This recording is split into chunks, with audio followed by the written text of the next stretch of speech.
So if there's any curiosity about what my process is for making this stuff, it's like I sit in the studio and write stuff like this all day. One note at a time. Yeah. Doing that. So that flute can go through the middle of the sound, sort of anchoring it, and this can sort of fly around that. That squelchy thing, what is that?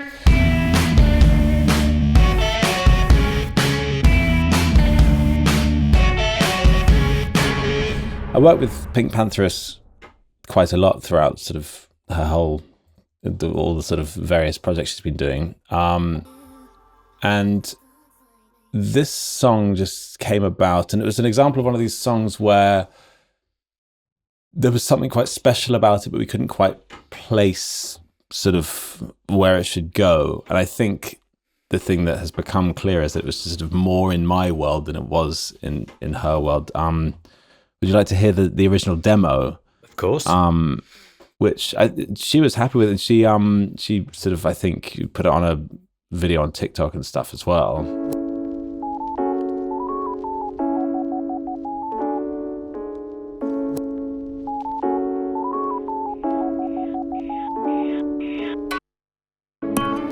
Oh wow.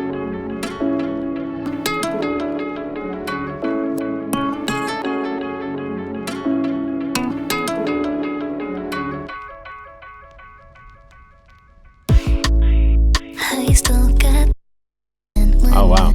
Maybe I could send you the actual audio. This is. I've met someone like you, they don't love me back. I still get this feeling when it hurts so bad. I've met someone. So you can hear that. That's That's really quite different, I think. It's very different, but there was something about that melody that really worked. So it just sort of stayed on my mind, that track. And then there was this moment where I did this DJ performance at the PC Music 10th anniversary concert thing, and I just thought it'd be fun to make some live material from it. So I just thought I just really liked that melody, so I just thought I'd write some new chords behind it. I just heard some sort of like additional vision for it, so I just put this behind it. Maybe it was something to do with the fact that I was wearing a suit of armor for that performance as well that informed these chords.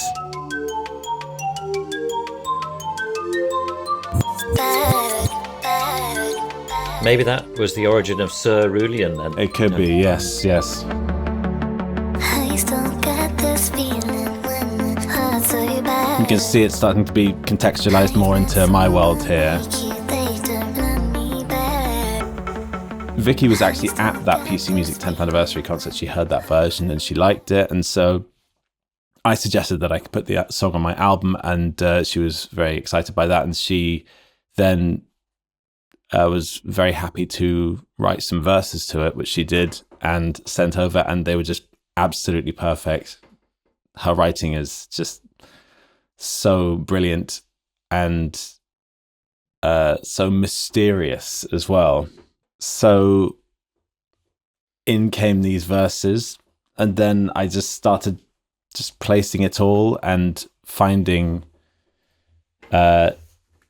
different places in the song to sort of play with different things structurally, harmonically, and give some material space to breathe. We have this first drop, as it were, with this first synth that comes in. How are you making that initial synth sound? And what's going on with the tuning? I know you don't want to reveal too many secrets, but at the same time, that's the purpose of our conversation. Yeah, I think this is a pretty simple, massive situation here. Let's have a look. Oh, I think, I've messed up the tuning here. Here we go, we've got a nice bit of tuning there. I think we'll be able to see that. Hello. And if you remove that tuning there, those sort of like little inflections there.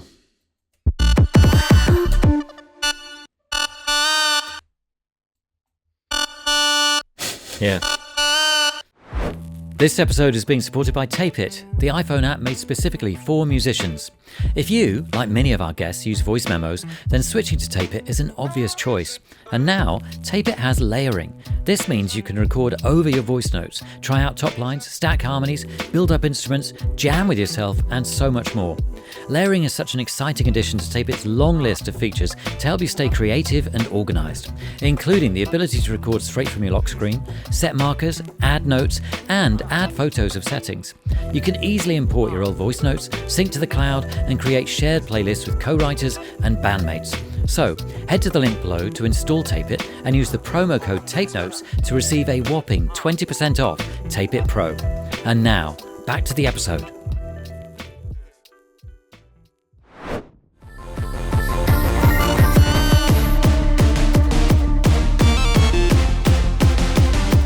Move into a trancey world there.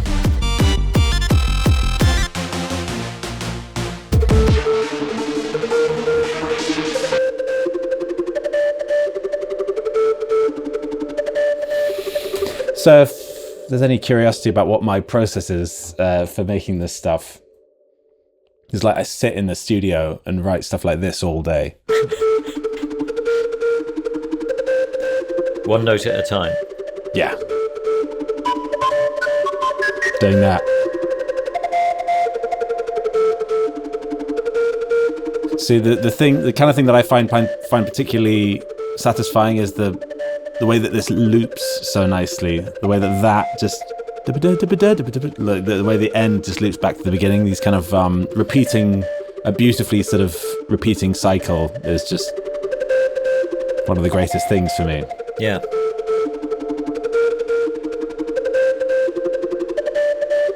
And how does that relate to automation or arpeggiation? In this one, it's all just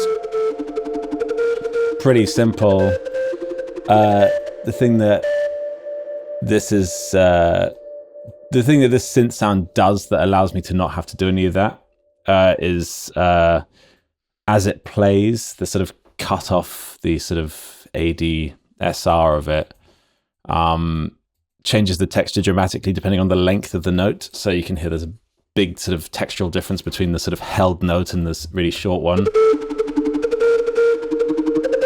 There's some added sort of like extra sort of frying high end on the long ones. So I felt like that was sort of pretty much finished without having to do too much and anything like that. This, yeah, it's more melodic than it is a sort of arpeggiated thing there.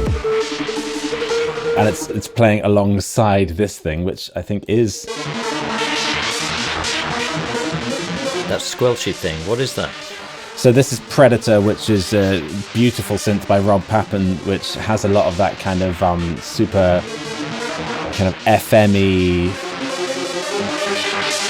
sort of LFO-y, sort of filtered sound to it.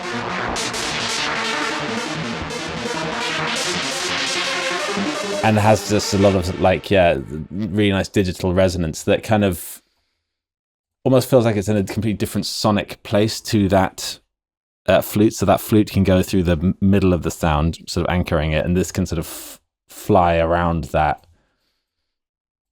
flute.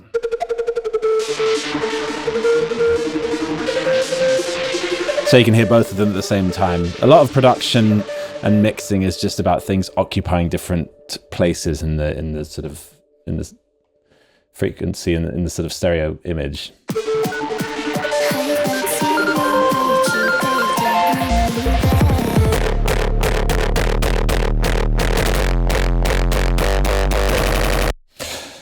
That's quite a sort of dramatic moment in the whole thing, where the sort of, I guess you could say, some sort of hardstyle-y kick comes in, but I spent a long time sort of carefully carving that out, that sound. Could you explain that's one of my, how you created that? Maybe. That's one of my favorite moments on the album because her voice fits so perfectly over that thing, and it does the thing that I really like that happens in a lot of like that sort of hardcore rave music where the job of the kick is to constantly build upon the previous kick that you've heard, and sort of techno is a good example, or hardstyle is another one, where like there's got to be a sort of like an energy that surpasses the previous kick with the next one, and I feel like that kick does that very nicely. It sort of like grabs you afresh, but also feels like it's a continuation, not a complete alien sort of divergence from the previous section. So there's a few core elements to it. There's basically like what the sub's doing, what the sort of crunch is doing of it. Which I don't have the actual breakdown of it, but I did it in layers. And there's also a note that's a fifth above the sub, dum dum dum dum dum dum dum, which is just the sub tuned up a fifth and then put up an octave and distorted.